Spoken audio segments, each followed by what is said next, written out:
আজ আমরা এমন এক গুরুত্বপূর্ণ বিষয় নিয়ে আলোচনা করব যা ভারতের আকাশ যুদ্ধের ভবিষ্যৎটা পুরোপুরি বদলে দিতে পারে। এটা এমন একটা সিদ্ধান্ত যা আগামী কয়েক দশকের জন্য আমাদের আকাশ সীমার শক্তিকে নতুন করে সংজ্ঞায়িত করবে। সত্যি বলতে আমরা একটা অসম্ভব পছন্দের সামনে দাঁড়িয়ে আছি।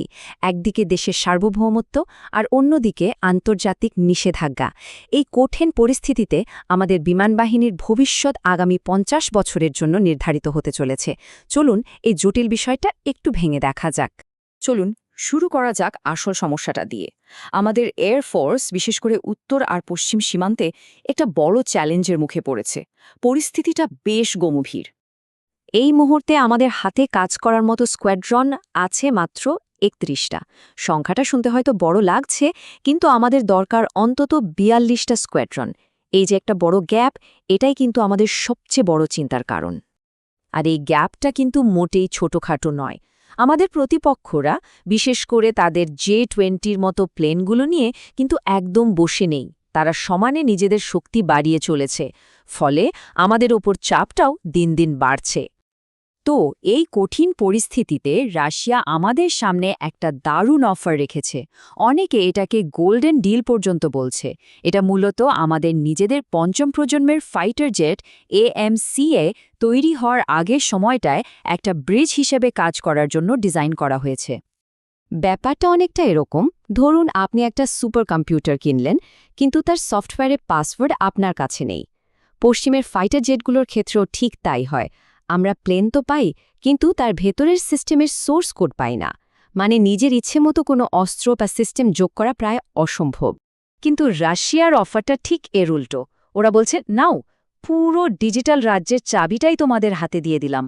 তার মানে হলো প্লেনের সবকিছুর কন্ট্রোল থাকবে আমাদের হাতে। ফুল অ্যাক্সেস, ফুল কন্ট্রোল।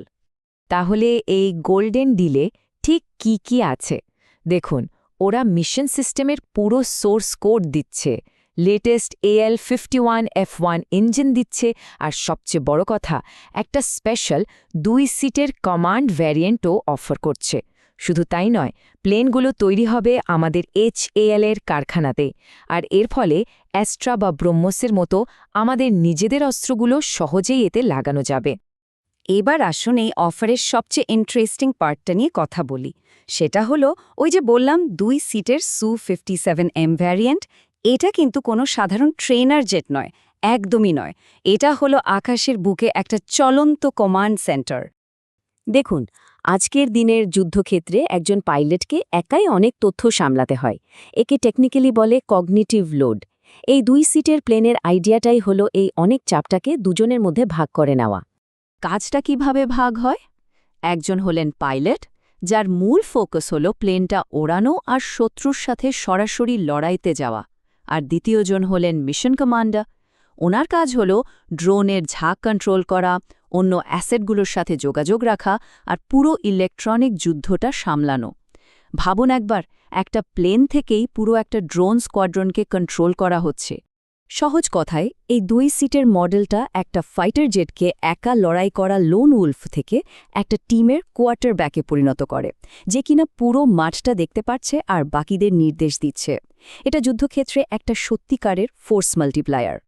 কিন্তু এই ডিলটা যতটাই আকর্ষণীয় হোক না কেন, এর সাথে জড়িয়ে আছে একটা বিরাট রাজনৈতিক ঝুঁকি, আর সেই ঝুঁকিটা আসছে আমেরিকার তরফ থেকে। ওয়াশিংটনের কাছে ভারতে Su-57 কেনাটা একটা রেড লাইন, আর তাদের হাতে এর বিরুদ্ধে একটা অস্ত্র আছে যার নাম CATSA। সোজা কথা, এটা এমন একটা আইন যা আমেরিকার শত্রুদের, যেমন রাশিয়া, থেকে যারা বড়সড় অস্ত্র কেনে তাদের ওপর নিষেধাজ্ঞা জারি করে। আর এই নিষেধাজ্ঞা যদি সত্যি সত্যি জারি হয় তাহলে কি হবে? আমাদের তেজাস MK2 প্রোগ্রামের জন্য যে GEF-414 ইঞ্জিন দরকার, সেটা আসা বন্ধ হয়ে যেতে পারে। MQ-9B ড্রোনের ডিলটা আটকে যাবে। এমনকি HAL এর ওপর এমন সেকেন্ডারি স্যাংশনও আসতে পারে যে তাদের পক্ষে পশ্চিমের কোনো কোম্পানির সাথে কাজই মুশকিল হয়ে পড়বে। মানে আমাদের নিজেদের ফাইটের প্রোগ্রাম শুরু হওয়ার আগেই মুখ থুবড়ে পড়তে পারে। তাহলে আমরা এসে দাঁড়িয়েছি একটা চূড়ান্ত সিদ্ধান্তের মোড়ে।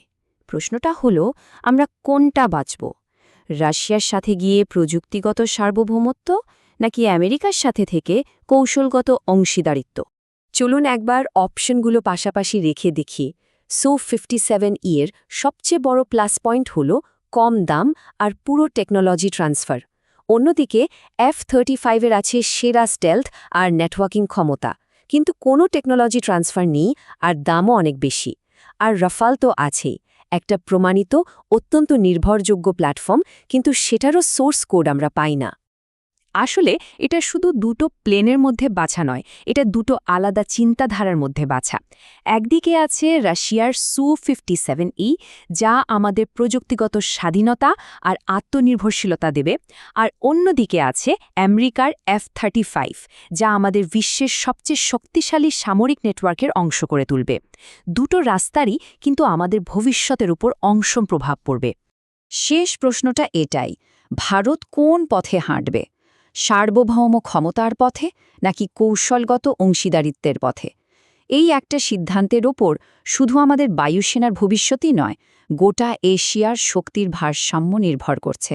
ভাবার মতো বিষয়, তাই না?